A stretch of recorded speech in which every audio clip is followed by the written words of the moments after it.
लवासा प्रकरणी शरद पवार यांनी मुंबई उच्च न्यायालयात धाव घेतली आहे। लवासा चौकशीची मागणी करणाऱ्या याचिकेविरोधात पवारांनी हस्तक्षेप याचिका दाखल केली आहे। शरद पवार, सुप्रिया सुळे, अजित पवार यांची चौकशी करण्यासाठी जनहित याचिका दाखल करण्यात आली आणि या जनहित याचिकेतील आरोप बिनबुडाचे असल्याचे म्हणत शरद पवार यांनी ही हस्तक्षेप याचिका दाखल केल्याचे कळते।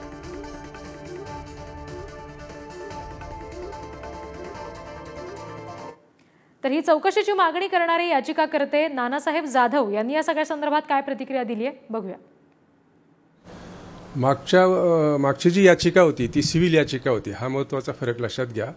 त्या सिव्हिल याचिकेमध्ये आम्ही जे काही भ्रष्टाचाराचे आरोप केले होते, पवार फॅमिली आणि इतर अधिकारी सुद्धा, सरकारी अधिकारी सुद्धा ज्यांनी या गैरप्रकारामध्ये त्यांची साथ दिली, त्या सर्वांवर कारवाई करावी आणि लवासा प्रकल्पाची परवानगी रद्द करावी।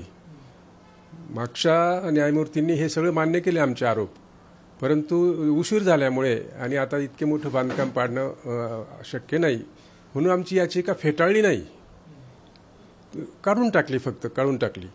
परंतु सगळे आरोप मान्य केले। तिथे भ्रष्टाचार झालेला आहे, तिथे गैरकारभार झालेला आहे, हे सगळं मान्य केल्यामुळे त्याच आधारावर आम्ही आता फौजदारी याचिका दाखल केली मागच्या वर्षी। या फौजदारी याचिकेमध्ये मागणी काय आहे की आता मागच्या कोर्टाने सर्व आरोप खरे मानलेले आहेत, त्यामुळे आता या न्यायमूर्तींनी CBIला आदेश करावा की आपण या सर्व प्रकरणाची चौकशी करावी सखोल आणि चौकशीनंतर सर्वांवर गुन्हे दाखल करावेत, यासाठी ही याचिका आहे।